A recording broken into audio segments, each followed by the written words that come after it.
What great stuff are we seeing today, Fritz? Each picture should have a definite point of view, Jerry. Dans chaque film, il doit y avoir une raison critique. Here, it's a fight of the individual against the circumstances. The eternal problem of the old Greeks. Oh, please. Ici, c'est le problème éternel des anciens Grecs.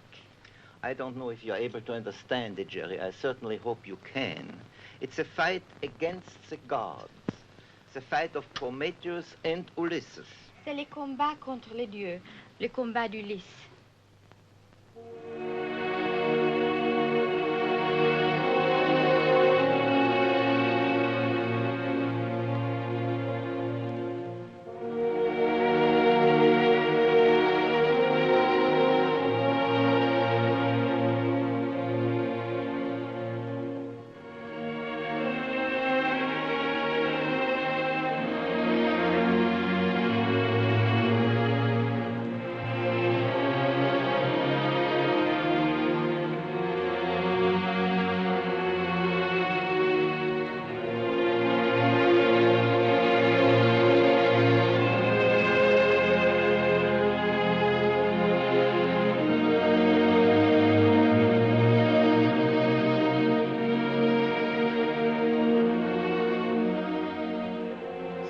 Là, non?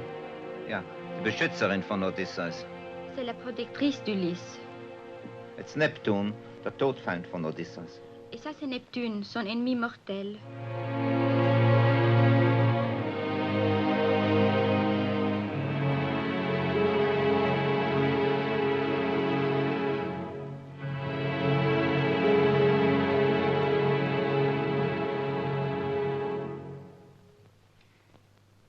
Zweite. La seconda buona.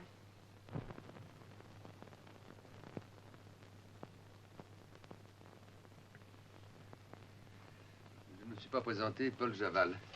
Monsieur Procoche vous a dit Je le que sais ça... bien. C'est très chouette. J'aime beaucoup le cinémascope. Oh, ce n'est pas fait pour deux hommes. C'est fait pour les serpents, pour les enterrements. That's what I think of that stuff up there, Fritz.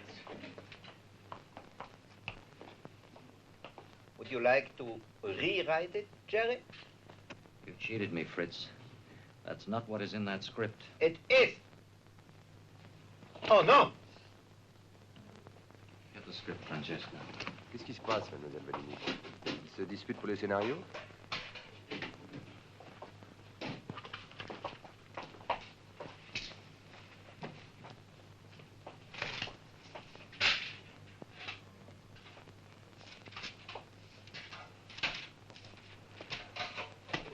Yes, it's in the script. But that's not what you have on that screen. Naturally, because in the script it is written. And on the screen it's pictures. Motion picture it's called. Ah, il dit que c'est pas la même chose quand c'est filmé que quand c'est écrit.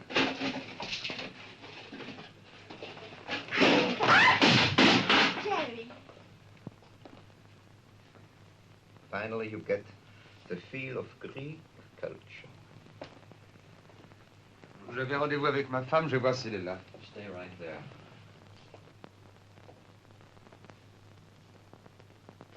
Whenever I hear the word culture, I bring out my checkbook. Come here. Some years ago, some horrible years ago, les Hitlériens disaient revolver au lieu du carnet du chèque.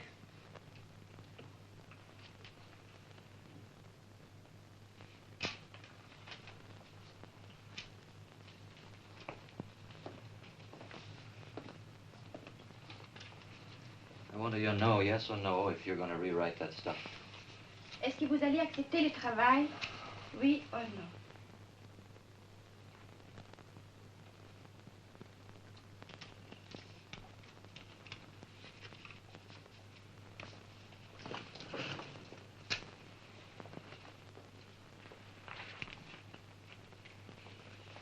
Ich habe das vergessen.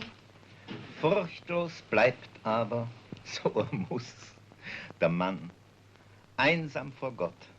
Es schützt die Einfalt ihn und keiner Waffen braucht's und keiner Listen, solange bis Gottes Fehl hilft.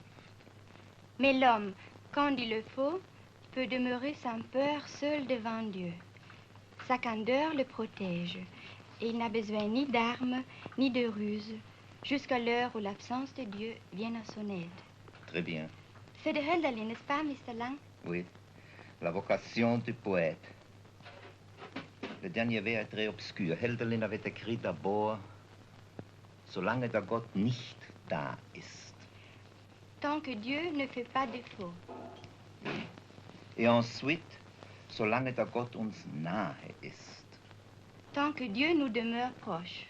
Oui, vous voyez la rédaction du dernier vers contredit les deux autres. Ce n'est plus la présence de Dieu, c'est l'absence de Dieu grâce sur l'homme. Vous vous appelez Fritz Lang et moi Jean-Luc Godard. Je crois que vous avez fait beaucoup plus de films que moi, je crois. Vous savez combien? Non, je ne sais pas. Mais je sais, vous savez Moi, beaucoup, je sais. Vous savez beaucoup plus en de avez mes films fait- que moi-même. Vous en avez fait 42. Mon Dieu, beaucoup trop. Et en 42 films, vous avez vu beaucoup de choses, vous avez beaucoup de bouleversements, toute l'histoire de l'Europe, de l'Amérique. Et aujourd'hui, je voudrais, si on vous posait une question, quelqu'un qui ne connaît pas le cinéma, et vous poserait une question à vous, Fritz Lang, et vous demanderait comment est-ce qu'on doit définir qu'est-ce que c'est qu'un homme, et un homme plus particulier qui s'appelle un metteur en scène. Est-ce que c'est un travailleur, un artiste?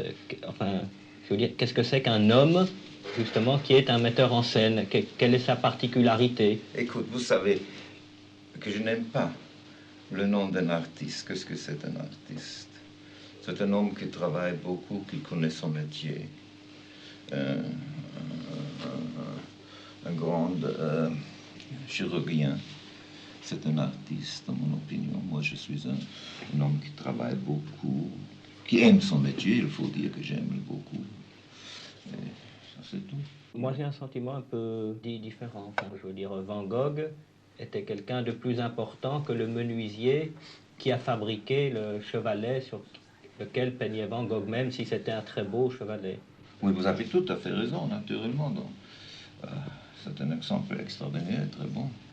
Peut-être je n'ai pas raison, j'ai tort.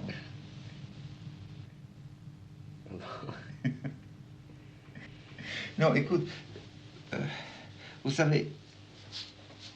Mais vous aimez mieux vous considérer comme un menuisier que comme Non, un pas artiste? comme un menuisier, pas non, mais comme un travailleur qui est... Ah, comme un travailleur, oui, ça, dans le cinéma, on croit qu'on travaille jamais, mais on Oui, travaille beaucoup. le public croit que qu'on fait des films comme ça, C'est que ça, c'est oui. un plaisir. Ils ne savent pas que c'est un travail très, très dur. Vous savez, je crois que nous deux, nous avons quelque chose ensemble. On dit ça en français? En commun. En commun. Je crois que vous êtes un romantique et moi je le suis aussi. Et je ne sais pas si c'est bon dans ces temps-là d'être un romantique. Aujourd'hui, c'est mauvais, je crois. Pourquoi? Pourquoi? Parce que romantique, c'est sentimental. Alors, je vais te dire, c'est pas sentimental. Ce n'est pas du tout sentimental, mais je crois quand on est dur comme le technique, alors on peut rien dire. C'est ça, la technique n'est pas romantique. Non, pas du tout. Moi, je ne me veux pas regarder comme une machine, comme un automate. Et d'une autre chose, moi, je vais demander d'abord qu'est-ce que je pense qu'un metteur en scène est. Je crois qu'il doit être un peu un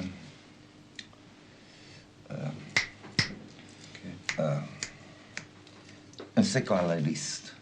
Un psychanalyste. Un psychanalyste. Il doit marcher sous la peau d'un acteur. Il doit savoir pourquoi les gens du scénario, pourquoi ils font, qu'est-ce qu'ils font. Alors je crois qu'il doit être un psychanalyste. Et un jour, on m'a demandé de ça, et j'avais eu une idée qui me suivit de ce jour-là. Un homme m'a dit, je sais très bien qu'est-ce que vous voulez faire, qu'est-ce que vous avez pensé, comment vous avez fait le maudit. Oui. Alors j'ai dit, comment est-ce que vous pouvez savoir ça? Et il m'a dit quelque chose, j'ai dit, c'est idiot. Et alors j'ai commencé à penser, peut-être dans tous nos films, et notre cœur, à nos désirs, et tout ce que nous aimons, ou qu'est-ce que nous haïssons. Et je crois qu'un jour, s'il y a un homme qui pouvait analyser, nous et moi, Oui. peut-être il saurait. Moi, je ne sais pas pourquoi j'ai fait mes films. Est-ce que vous savez? Non. Alors, et je crois que cet homme trouvera pourquoi nous faisons ça ou ça, comme nous le savons. Alors, je crois qu'un metteur en scène doit être un peu un psychanalyste.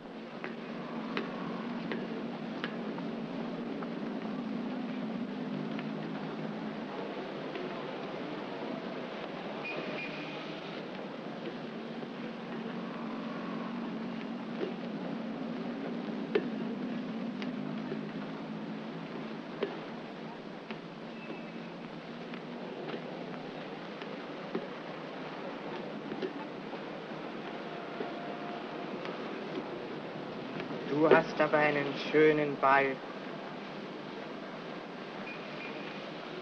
Wie heißt du denn? Elsie Beckmann. Il y a quelque chose qui me frappe toujours chez un, si vous me permettez de vous appeler un plus vieux metteur en scène. Et quoi? Un vieux metteur en scène. Un dinosaure, un dinosaure.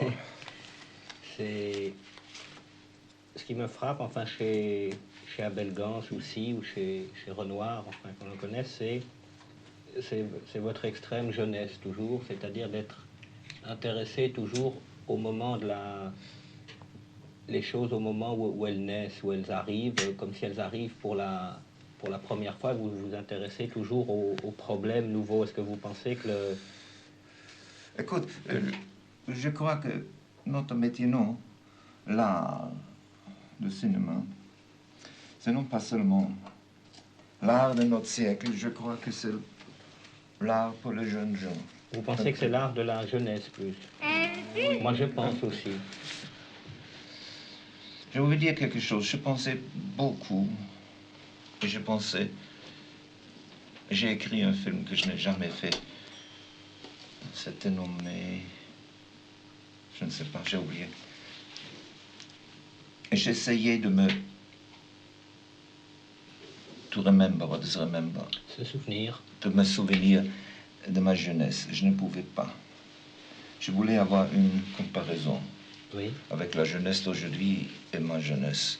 Je crois que dans notre temps, où on vit beaucoup plus vite, pensez, les films muets, ils sont beaucoup plus lentement. Oui, les films qu'on a fait 30 ans après, les dinosaures parlent maintenant. Les films, alors quand j'ai commencé, 19, alors ce sont 45, 46 ans, alors les films sont beaucoup plus lentement. Comme notre vie a commencé de marcher de plus en plus en vite, nos films devenaient un peu plus vite, plus rapide. Plus rapide. Et ça, c'est ça. Et la vie de la jeunesse, je crois, est beaucoup plus rapide comme notre vie était quand nous étions jeunes. Meine Herren, ich eröffne die Sitzung. Der Ordnung halber stelle ich fest, dass sämtliche Führer der Ringorganisationen vertreten sind. Ich nehme an, Sie sind bevollmächtigt, bindende Erklärungen für Ihre Organisationen abzugeben. Schön, wir brauchen uns nicht lange bei der Vorrede aufzuhalten. Wir wissen ja alle, warum wir hier sind. Ein Außenseiter verdirbt uns das Geschäft und den Kredit. Die Maßnahmen der Polizei, die täglichen planmäßigen Razzien zur Ergreifung des Kindermörders hindern unsere Tätigkeit in einem kaum mehr ertragbaren Maße. Es geht nicht mehr länger an, dass wir in keinem Hotel, in keiner Kaschemme, in keinem Konzertcafé und in keiner Privatwohnung mehr vor einem Zugriff der Kriminalpolizei sicher sind. Sehr richtig. Bravo. Dieser Zustand muss ein Ende nehmen. Wir müssen wieder geordnete Verhältnisse bekommen, sonst machen wir Pleite. Die Kassen unserer Organisationen sind nächstens erschöpft. Wenn wir nicht die Unterstützungsbeiträge für die Frauen unserer Kollegen, die auf Staatskosten verpflegt werden, in Angriff nehmen wollen, so weiß ich nicht mehr, wo wir die Gelder hernehmen sollen, die wir zur Vorbereitung und Ausführung unserer Pläne benötigen. Außerdem leidet unser Renommee. Die Polizei sucht den Mörder in unseren Kreisen. Meine Herren, wenn sich mir bei Ausübung meines Berufs ein Kriminalbeamter den Weg stellt, dann weiß er, welches Risiko er eingeht. Und ich weiß es auch. Wenn einer dabei drauf geht, im Beruf gestorben, schön, geht in Ordnung. Aber zwischen dem, den die Kriminalpolizei sucht, und zwischen uns, da ziehen wir einen dicken Strich. Gleich Schluss. Jawohl. Wir üben unseren Beruf aus, weil wir existieren müssen. Aber diese Bestie hat kein Recht zu existieren. Die muss weg. Die muss ausgerottet werden, vertilgt. Ohne Gnade und Barmherzigkeit. Kein Kind dieser Stadt darf einen Schritt tun, von dem wir nichts wissen. Ja gut, aber wie? Wer? Es müssen Menschen sein, die überall hinkommen, ohne Aufsehen zu erregen. Die jedem auf der Straße nachgehen können, ohne aufzufallen. Die jedem Kind in jedes Haus folgen können, ohne Misstrauen zu erwecken. Mit einem Wort, Menschen, die unmöglichen Verdacht des Mörders erregen können. Aber wer? Aber solche gibt's doch gar nicht. Na, wer kann denn das? Wer? Wer? Die Bettler. Die Organisation der Bettler. Oui, je vous dis quelque chose. Nous, alors je vous ai dit, il y a presque personne qui existe encore quand nous avons commencé Non, il y a... de travailler dans cette ça, cette nouveau art. Il y a Dreyer, Abelgans et vous. Oui. Et nous n'avons pas eu le mot, comme vous l'avez maintenant. La parole. La parole. La parole. Je crois que c'est beaucoup plus facile pour nous que pour vous. Parce que nous étions des explorateurs. Et dans ces jours-là, disons-nous, les commanditaires ne demandaient pas, il faut finir un film dans 4 semaines ou quelque chose comme ça. Et on a fait beaucoup d'argent avec ces films dans ces temps-là.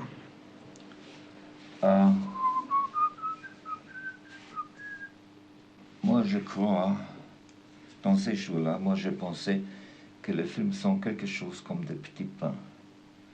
Ils sont bons, on les fait pour la consommation d'aujourd'hui, dans une semaine, dans 6 mois, dans 1 an. Je ne sais pas comment il est maintenant. Mais un film qui reste n'est pas seulement est plus qu'un petit pain. Naturellement, mais c'est seulement, je crois que seulement le temps et le public que peut dire. Et quand un film reste, disons-nous, je crois, un film d'Abelgans, Napoléon.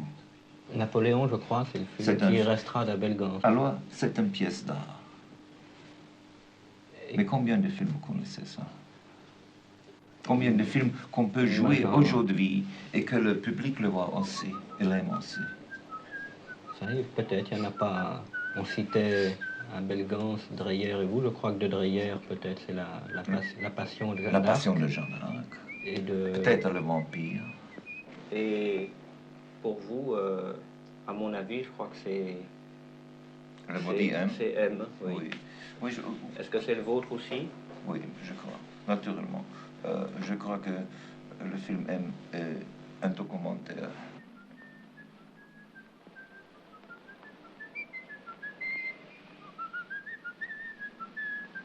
Na so, das habe ich doch schon mal gehört. Das war doch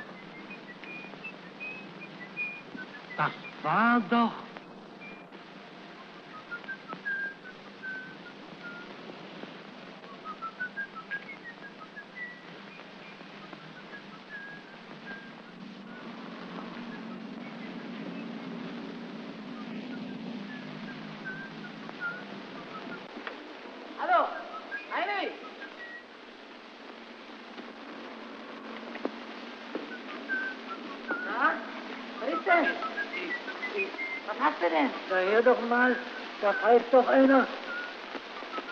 Da hilft dir denn nicht. Da. Alors nous, écoutez, vous êtes un bébé. Ah oui, oui, je suis un bébé. Mais on donne toujours des fessées aux bébés. Les enfants sont toujours punis et... Ah mais non, pourquoi? Bah si, est-ce que c'est pour ça? Est-ce que... Puisque le cinéma est l'art de la romantique, jeunesse... hein, le romantique, hein, Non, mais justement, si le cinéma est l'art de, disons, de la jeunesse, oui.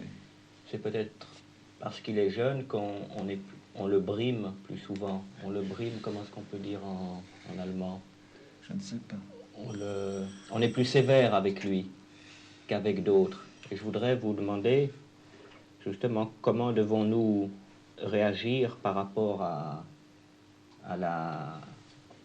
Disons pas la censure, disons un mot plus élevé que la censure, disons la tyrannie. Est-ce qu'il faut, comme les enfants, tout briser ou tout casser, ou est-ce qu'il faut au contraire essayer de ruser avec elle Je ne sais rien des enfants. Non, mais et de la tyrannie, vous savez. Ah, mais de la tyrannie, naturellement, il faut toujours lutter contre la tyrannie. Et quand vous avez parlé de la censure, il m'intéresse quelque chose. Je ne sais pas si c'est vrai. Dis-moi, on m'a dit qu'on a... Moi, j'étais toujours un ennemi de la censure, toujours. Alors, moi, j'ai fait un film qui était nommé Girl, Woman in the Window. Oui, la femme au portrait. La femme au portrait. Et il y avait une scène là-dedans où une femme, et c'était un rêve. Oui, c'était un rêve. Où une femme essaye de poissonner un homme. Et cette scène était coupée. Non pas en Amérique, ça veut dire dans toute l'Amérique. C'était coupé à l'Oregon parce qu'il y avait là il y avait un cas où une femme voulait empoisonner quelqu'un. On a un peu la censure, mais on m'a dit que vous avez beaucoup la censure. Est-ce que c'est vraiment vrai que en France, et vous savez comme j'aime la France, on ne peut pas montrer un politicien ou un homme de la police qui prend de l'argent? Ah non, ça je crois pas. Mais pourquoi pas? Mais c'est très curieux. En France, on peut faire beaucoup de... enfin, disons, les 3/4 des films que je fais en France, je ne peux pas les faire en Russie ni en Amérique. Pourquoi pas ça? Mais il y a certains films que je ne peux pas faire en France, mais que je peux faire en Amérique ou en Russie. Par exemple, un film de guerre, on ne peut pas le faire en France. Pourquoi pas? Les généraux, les généraux ont toujours raison, hein? On ne peut pas montrer un capitaine ou un général qui se trompe. Je ne peux pas. Hein? On ne peut pas. Un film sur la libération... Ça, c'est drôle. Par exemple, il n'y a encore aucun film qui a été fait, enfin vraiment un film fait sur la libération. Pourquoi pas? Ou sur l'occupation. Parce que, je ne sais pas, les Français ne réagissent... Même pas le public, disons, les pouvoirs réagissent d'une manière très...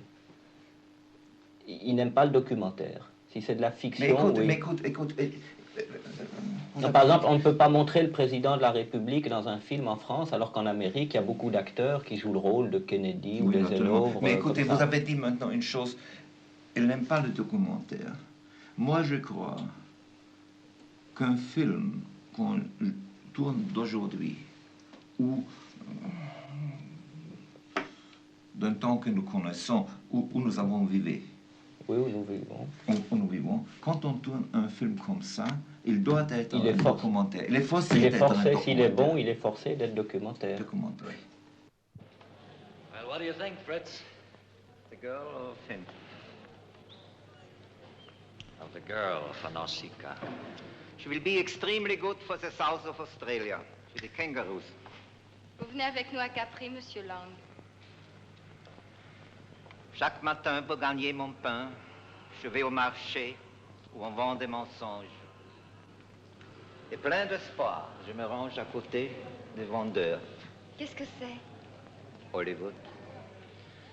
Un extrait d'une ballade de pauvre bébé. Bertolt Brecht? Oui. Merci. She agrees to take off her clothes Tuesday morning, 8 o'clock on the beach. What do you think of him? Le monde d'Homère est un monde réel. Et le poète appartenait à une civilisation qui s'est développée en accord et non en opposition avec la nature. Et la beauté de l'Odyssée réside justement dans cette croyance en la réalité comme elle est. Donc une réalité telle qu'elle se présente objectivement. Exactement. Et dans une forme qui ne se décompose pas. Et qui est ce qu'elle est. À prendre ou à laisser. Why don't you say something? Non, par exemple, actuellement, aujourd'hui, à Paris, il y a certains films qu'on ne peut pas faire, ou que si on fait, on sait d'avance qu'ils auront beaucoup d'ennuis. Moi, par exemple, j'ai envie de faire un film sur les étudiants. Et Or, les étudiants sont des gens de 18, 19 ans qui s'intéressent à tout, et surtout à la politique et à la... puisque... mais c'est à beaucoup de important. choses. Mais écoute, c'est important de dire quelque Mais ça, chose par exemple, comme on peut pas. On peut pas faire de film, par exemple, sur les dockers, comme Waterfront ou n'importe quoi aux États-Unis. Ça, on peut pas parce que c'est comme ça. Voilà des exemples. Je vous dis quelque chose. Nous avons eu une censure à Hollywood et on pouvait parler avec ces gens-là, vous savez. Non, c'est ça, c'est mieux parce que c'était. On peut parler ici. Non, on peut pas. On peut pas. On peut pas. Qui fait la censure? Un groupe de gens ou... Oui, un groupe de gens qu'on connaît pas. Qu'on connaît pas. Qu'on connaît pas. Vous savez, au temps passé, je m'ai toujours trouvé quand j'ai fait un film et j'allais à la censure, non pas comme un homme qui a fait quelque chose, non pas comme un homme avec mes collaborateurs qu'on a essayé de faire quelque chose de bon. Je me trouvais comme un petit garçon qui a fait quelque chose de méchant et qui attend maintenant que le... Oui, mais je crois que c'est parce que peut-être le public est un peu comme ça. La censure regarde pas. Elle ne regarde pas les choses aussi avec son cœur. Elle regarde comme il y avait une phrase que. Le romantique, hein, le cœur est nécessaire. Je crois que vous avez raison. Non, une phrase de Carlo Ponti, le producteur, qui m'a toujours frappé. Il disait le public regarde pas avec les yeux, il regarde les films avec son ventre. Est-ce que vous pensez que c'est vrai ou pas? Que veut dire le ventre? Je crois que je sais ce qu'elle veut dire. C'est très très difficile. Je ne crois pas que le public savent s'il voir un film avec le cœur ou avec le ventre. Mais ils savent très très bien si un film est bon ou non. Moi, je crois au public. Et je veux dire quelque chose. Je travaille pour le public. Ça veut dire, je crois que le film, c'est un art pour les masses. Et si je ne croyais pas que les masses sont quelque chose qui peut juger correctement un film, alors je n'aurais pas le droit de faire un film. Mais si, par exemple, vous faites un film et que vous croyez pour les masses, et puis la masse n'aime pas le film, et vous pensez que le film n'est pas mauvais quand même. Est-ce que vous changez ou est-ce que... Quoi, le film ou moi-même? Non, le film. Non, pas du tout. Pas du tout. Peut-être je n'ai pas raison, peut-être j'ai tort. Mais généralement, j'ai trouvé, j'ai peur que ça sent un peu, un peu, comment est-ce que dit-on ça? Un peu prétentieux. Un peu prétentieux, que j'avais presque jamais, qu'est-ce qu'on appelle en Amérique un flop. Ça veut dire un échec. Un échec, vous savez. Et j'ai trouvé que des films que j'ai faits et que je n'aimais pas quand je l'avais terminé, qu'ils avaient une vie pour eux-mêmes, vous savez. Et dans 10 années, 12 années, je le vois de nouveau et je trouve qu'ils ne sont pas tellement mauvais que je le pense. Verdammt noch einmal! Sind Sie ein verrückt, Mensch? Apfelsinenschalen auf die Straße schmeißen? Prima dicke Hals und Beine! Unglaublich sowas! Müsste man direkt der Polizei anzeigen. Unverschämt, ein Schütter beleidigt. Onkel!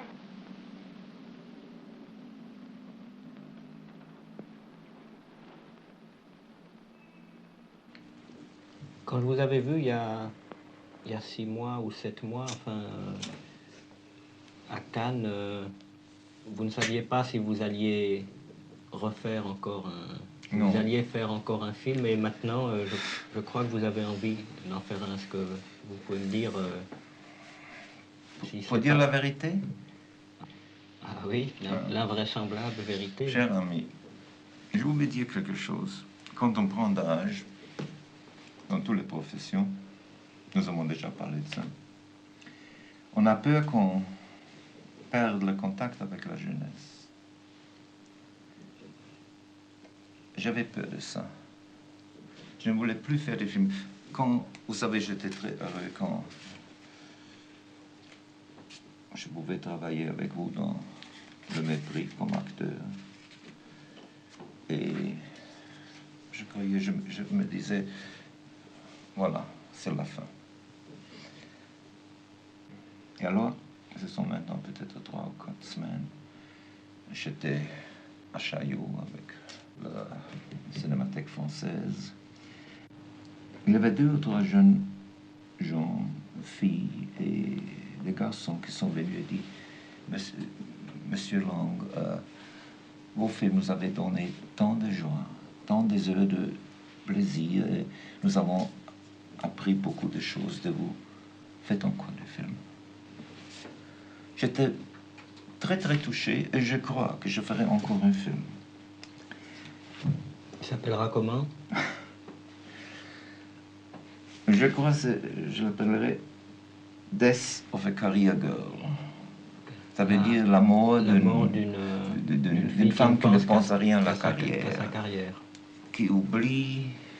Et la mort, ça sera une punition ou... Non. C'est une morte vivante. Alors non, je suis superstitieux, ne parle pas de ça. Bien, bien.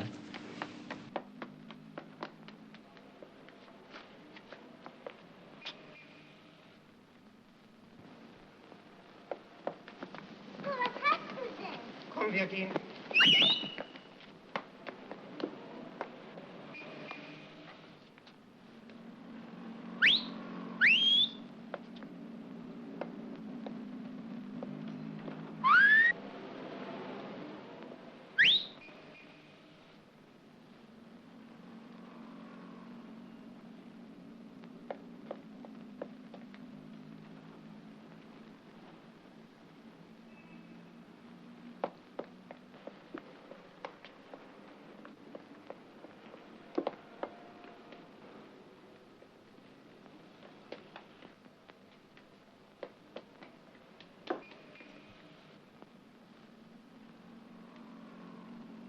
Mais écoute, nous avons parlé de quelque chose, de nos dinosaures. Quand nous avons commencé de travailler au film muet, nous avons, pour le répéter, nous n'avons pas eu la parole, nous avons eu seulement l'action. L'action, oui. Entendu.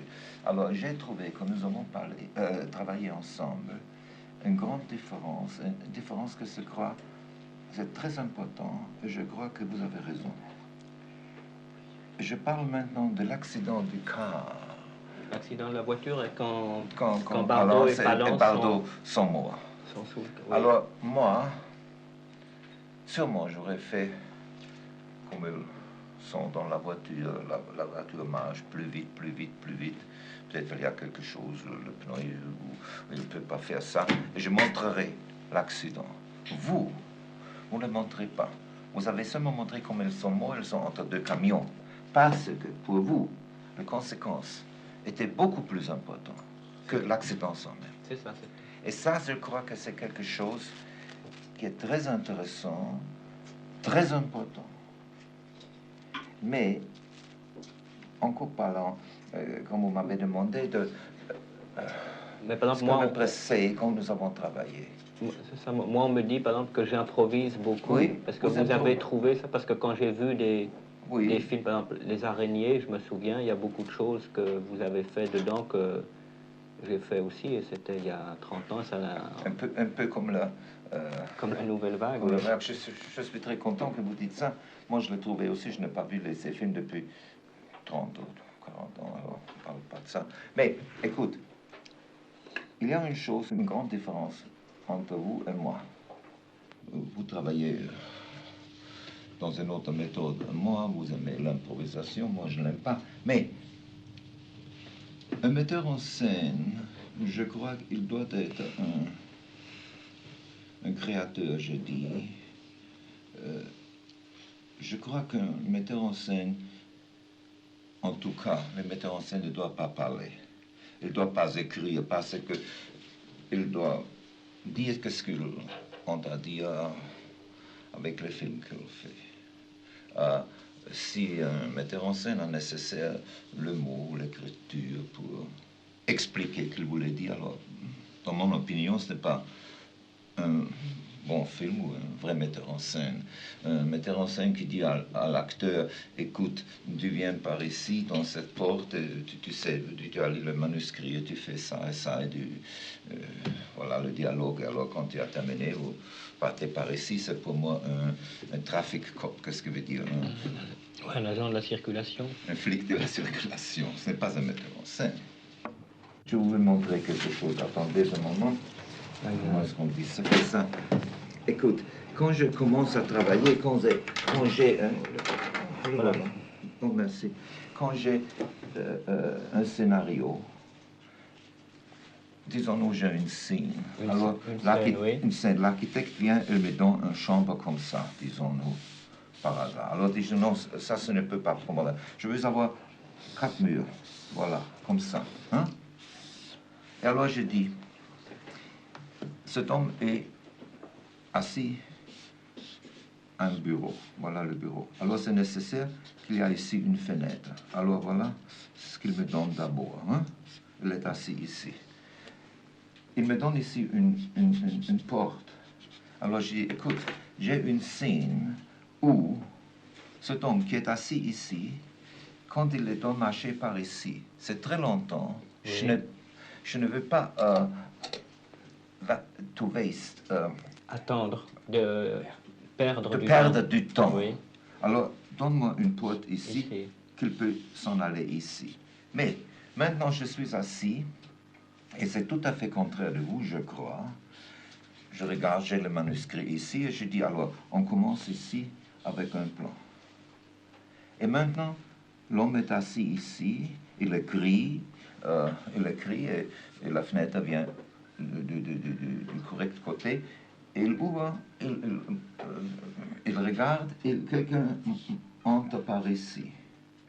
Alors, maintenant, je fais un dessin comme ça, et il va par ici, le caméra va retour, et quand il met, disons, une femme, le caméra est maintenant là. Alors, pour ça, quand je fais ça, je sais d'abord où je dois avoir les tracks. Les travelling. Les travelling. Et une autre chose, moi, je ne tourne pas en consécutif. Dans l'ordre. Dans l'ordre des scènes. Alors j'ai dit, maintenant le caméraman fait le lit pour tous les plans qui sont dans cette côté. C'est ça, oui. Quand j'ai un plan de cette côté-là, disons-nous comme ça, n'est-ce pas? Je le laisse. Et vous le faites après. Je fais toutes les choses quand c'est ici, et quand j'ai les autres choses, je le tourne ici. Et je crois que ça me gagne du temps. Je le fais toujours quand je viens au studio, je sais exactement ce que je veux faire. C'est parce que vous avez une idée très précise de la scène. Oui, ça ne veut pas dire que je change quelquefois, mais pas très souvent. Mais vous changez à l'intérieur de votre idée. Non pas de mon idée, mais quelquefois on voit quelque chose qui est meilleur. Peut-être un acteur ne peut pas parler exactement les lignes, vous faites quelque chose de différent. Maintenant, moi, une chose que je voudrais bien que vous m'expliquiez. Moi, ce que je saurais pas... Moi, je saurais pas dire si je veux le bureau là, ou bien là. Mais pourquoi pas? S'il n'y a rien, je ne sais pas. Il faut que je vois le bureau, la chaise, la porte. Mais écoutez, vous avez... Et alors, si la porte est là, moi je dis comme vous, je ne veux pas perdre de temps.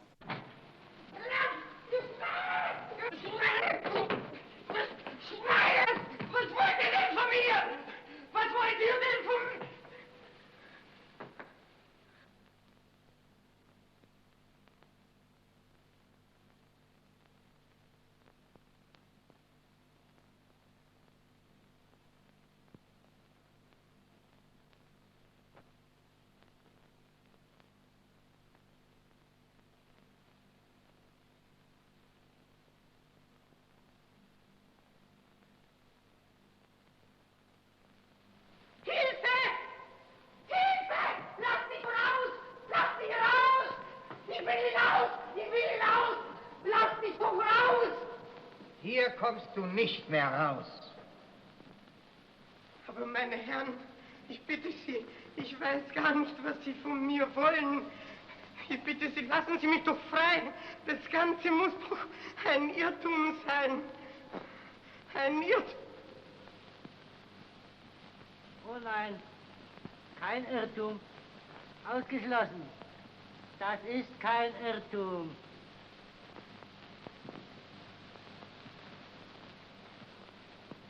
Nein, nein, kein Irrtum. Kennen Sie das? So einen Ballon hast du doch der kleinen Else Beckmann geschenkt. So einen Ballon. Elsie. Nein, nein, nein. Wo hast du die kleine Mackerperl verscharrt, du Hund?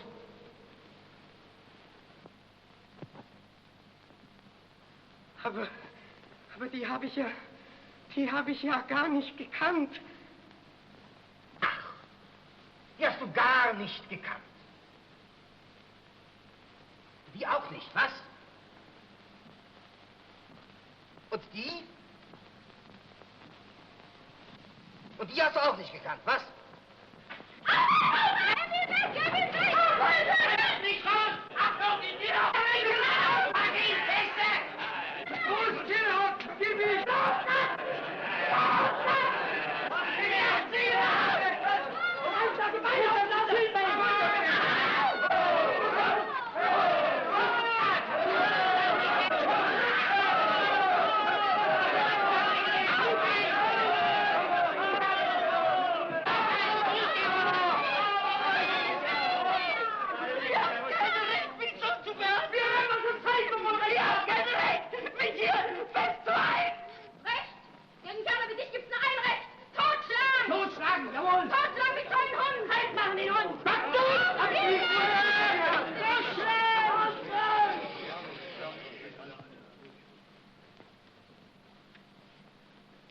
Oui, je vous disais là, moi ce que je ne peux pas changer la porte. Moi j'ai besoin que tout existe, que les murs existent vraiment, que la porte existe. Alors comme ça existe, je dis je ne peux pas le changer. Mais écoute... Ce que je peux changer, ce sont les gens. Ou alors si la porte ne me plaît pas, ben, je vais chercher un autre appartement dans un autre quartier. Oui, je sais. Par exemple, finalement, vous vous souvenez l'appartement à Rome dans lequel on a tourné Le Mépris. Alors il faut dire quelque chose. Quand j'ai vu cette scène-là, alors il faut dire la vérité. En ce cas, je comprends très bien que vous avez improvisé. Moi, je trouve cette scène extraordinaire. C'est un de plus... Non, mais par exemple, alors maintenant je parle. Je crois que c'est un des meilleures scènes que j'ai jamais vues. Et vous savez, je ne vous flatte pas. Bon, si, Non, mais non, vous savez que je crois que vous êtes un... Alors, vous savez ce que je pense de vous.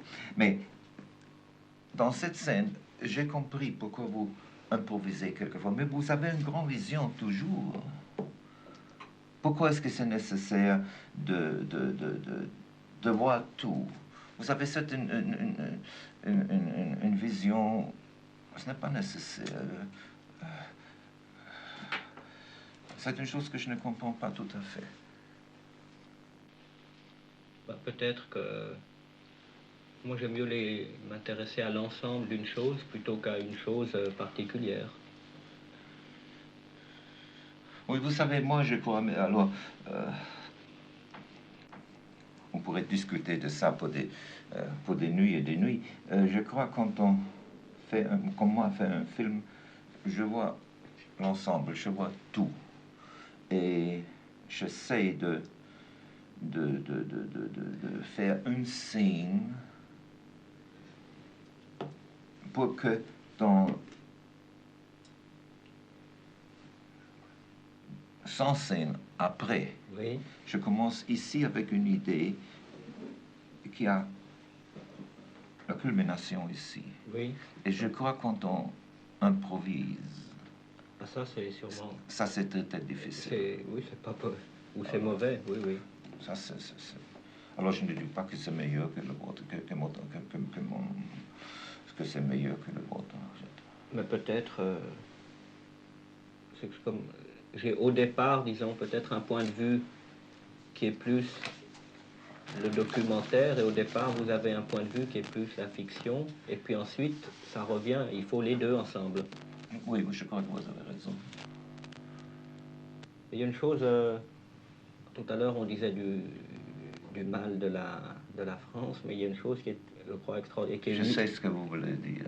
C'est le seul pays où le metteur en scène a un copyright. Hein? Je ne sais pas si c'est un copyright, mais enfin, c'est le seul où, de par la loi, il est considéré comme un auteur. Oui, je sais. Et c'est quelque chose qui est n'existe extraordinaire en France. Qui n'existe nulle part ailleurs. Nulle part. Les distributeurs, les commanditaires, ils coupent. Et on ne peut rien faire en Amérique, on ne peut rien faire en Angleterre, on ne peut rien faire en Allemagne. Je vous pouvais dire 2 ou 3 films à moi où on a vraiment coupé exactement les scènes pour lesquelles j'ai fait le film. Et vous pouvez faire rien du tout. Pourquoi faire du cinéma aujourd'hui, si je vous propose? Pourquoi faire du cinéma aujourd'hui? Il faut le faire, le romantique, vous savez, il faut le faire. Non, mais je vais vous dire quelque chose. Je n'ai rien contre entertainment, la distraction. La distraction, rien du tout. Mais quand j'ai vu un film avec des masses, j'ai vu tous les films. Alors pour moi, je n'ai aucune raison de voir, disons-nous, Cléopâtre ou quelque chose comme ça. C'est toujours la même chose. Non, mais je crois un film d'aujourd'hui, il faut critiquer, il faut critiquer, il faut mettre un doigt sur quelque chose. Oui. Il doit avoir comme sujet quelque chose qui est intéressant pour la jeunesse. Je dis toujours, qu'est-ce que c'est un bon film? Je ne sais pas. Un bon film est un film pour moi que je veux voir encore 1 fois, 2 fois ou 3 fois. Je dis souvent qu'un film doit être naturellement un divertissement, mais il doit dire quelque chose, il doit critiquer, disons-nous. Je crois qu'on parle d'un film quand on peut discuter, quand on a vu un film. Alors, les gens vont au cinéma peut-être 2e et 3e fois, ça c'est très important. Mais, je vous dis quelque chose, c'est très difficile souvent. Si vous me permettez de parler d'un film à moi, d'un film de moi, de M, je crois que c'était très fortunately, heureusement, je pouvais toucher plusieurs couches de l'audience. Alors, disons, pour une couche, c'était le poursuite d'un criminel. Pour une autre couche, c'était montrer le travail de la police. Pour une troisième, ça est maintenant important, c'était une discussion de la peine capitale. Et, last not least, très important, l'idée de film qu'il faut surveiller de plus en plus, beaucoup plus que maintenant, les enfants. Ich verlange, dass man mich zur Polizei ausliefert! Ich verlange, dass man mich vor ein ordentliches Gericht stellt! Das könnt ihr so packen, mein Junge. Ausgerechnet. Damit du dich auf den Paragraph 51 berufst und dein Leben lang auf Staatskosten verpflegt wirst. Und dann brichst du aus und es kommt eine Amnestie und du, vergnügt, mit Jagdschein kann ja nicht passieren, bist ja wegen Unzurechnungsfähigkeit gesetzlich geschützt. Gehst wieder fröhlich auf die kleinen Kinder los. Nee, davon wollen wir nicht mehr wissen. Jawohl. Du musst unschädlich gemacht werden. Du musst weg. Bravo. Der Kerl muss weg! Aber ich kann doch nicht dafür!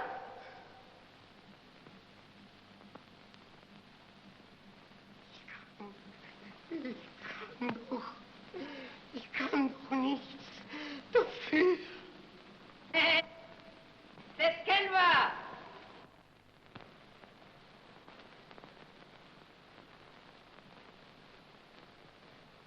Was weißt denn du?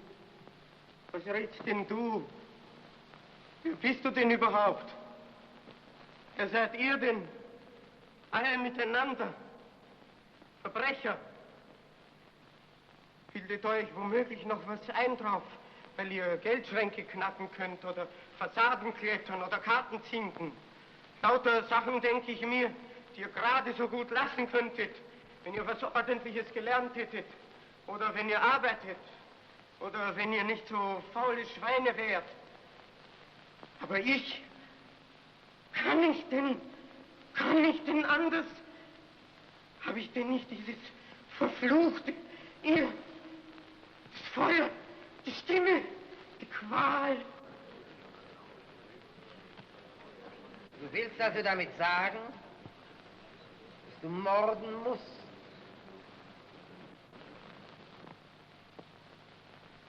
Immer muss ich durch Straßen gehen und immer spüre ich, da ist einer hinter mir her.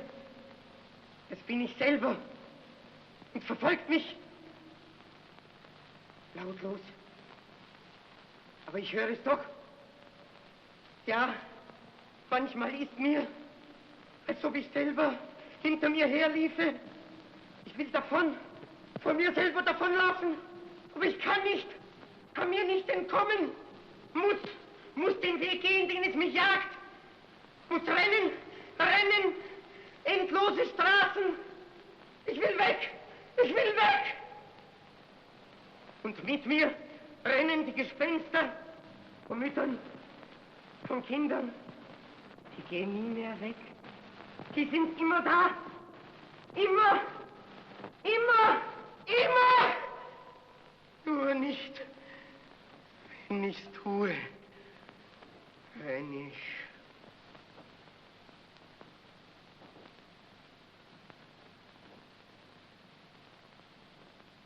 Dann weiß ich von nichts mehr. Dann stehe ich vor einem Plakat und lese, was ich getan habe, und lese und lese. Was habe ich getan? Aber ich weiß doch von gar nichts. Aber wer glaubt mir denn? Wer weiß denn, wie sie mir aussieht, wie es schreit und brüllt da innen, wie ich tun muss, will nicht, muss! Und dann schreit eine Stimme und ich kann es nicht mehr hören! Hilfe! Ich kann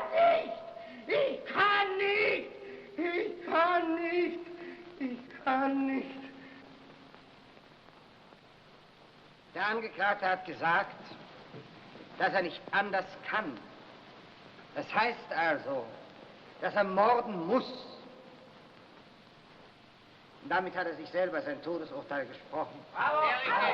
Ein Mensch, der von sich selber sagt, dass er zwangsweise fremdes Leben vernichtet, dieser Mensch muss ausgelöscht werden wie ein Schafenfeuer. Dieser Mensch muss ausgerottet werden. Dieser Mensch muss weg.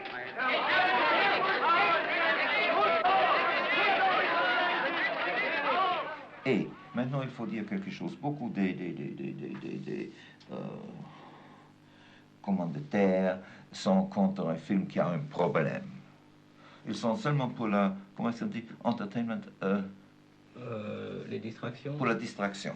Je crois, quand un homme ou une femme qui ont travaillé très dur, un ouvrier, il faut naturellement lui donner une distraction. Mais si on peut, en même temps, toucher un problème qui est intéressant pour eux, il parle de ça et il dit, laissons-nous aller encore une fois au cinéma. Il marche une deuxième fois, il achète un billet une deuxième fois, une troisième fois. Et maintenant, il y a une chose qui est toujours intéressante pour moi. Est-ce qu'on sait en France ce que veut dire le mot box-office? Oui, c'est le mot... C'est l'argent qui vient à la caisse, non? Recettes, oui. Alors, les recettes et le succès. La recette.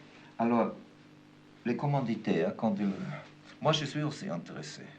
Alors, mais le commanditaire, il voit la recette, il dit, je perds de l'argent, je recouvre mon argent, ou je fais de l'argent. Moi, quand je vois la recette, je suis très content qu'on a fait beaucoup de l'argent. Mais non, ce n'est pas, premièrement, pour l'argent, mais parce que beaucoup de l'argent me... Beaucoup de personnes ont vu. Oui, j'ai atteint un public que je vais attendre. Toucher. Que je vais toucher avec mes idées. Quand il n'y a pas beaucoup de gens, alors je fais un film, mais je ne pouvais pas toucher mon audience. Mais il faut toucher. Il faut toucher toujours. Romantique, Ben le oui. cœur. Ben, on va toucher du bois pour l'instant, pour les prochains De films. Monsieur Lang, je viens vous dire au revoir. Au revoir. Qu'est-ce que vous ferez? Le point. Je vais retourner à Rome. Je vais finir d'écrire ma pièce de théâtre. Bon. Et vous? Je termine le film. Il faut toujours terminer ce qu'on a commencé. Quel plan vous faites, là? Le premier regard d'Ulysse quand il revoit sa patrie. Ulysse. Ithac. Alors, Au revoir, monsieur Lang. au revoir. À bientôt, j'espère. Ulysse vers la mer. Ulisse verso il mare. Monsieur Lang, on est prêt. Merci. Silence, on tourne. Silenzio si gira. Silenzio. Camera. Moteur. Motore. Partito. Jack. Odissea 14.702 prima. Avanti. Azione. Traveling. Carello.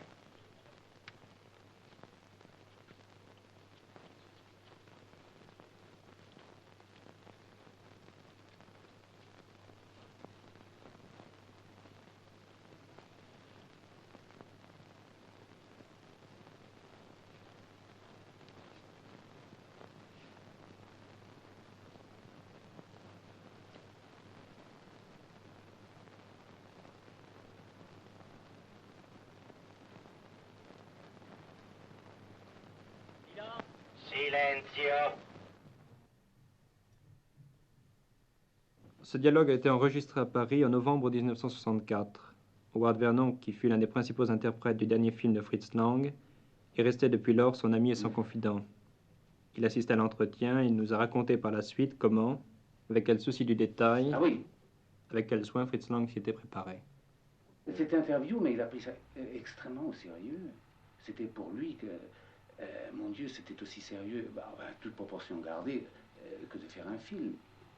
Ça faisait partie de son travail, c'était un contact avec le public, et c'était tout aussi important pour lui de donner cette interview que de préparer, mettons, une scène d'un film. Oui, et je l'ai vu, parce que, et surtout que, mon Dieu, il n'est pas très... Le français lui est pas familier comme par exemple l'anglais. Alors déjà ça posait un problème pour lui. Et je ne veux pas dire que je lui ai... On n'a rien préparé à l'avance, mais enfin, on l'a... mettons, j'étais son répétiteur, mettons. Lang, cette première. Et après La bout de souffle, on peut trouver le style de Jean-Luc dans tous ses films et de pur en pur.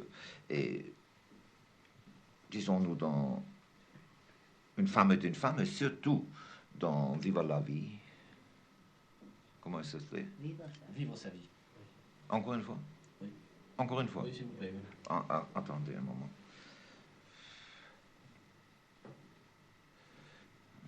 Attendez, coupez. Lang, cette deuxième. Et après La bout de souffle, on peut trouver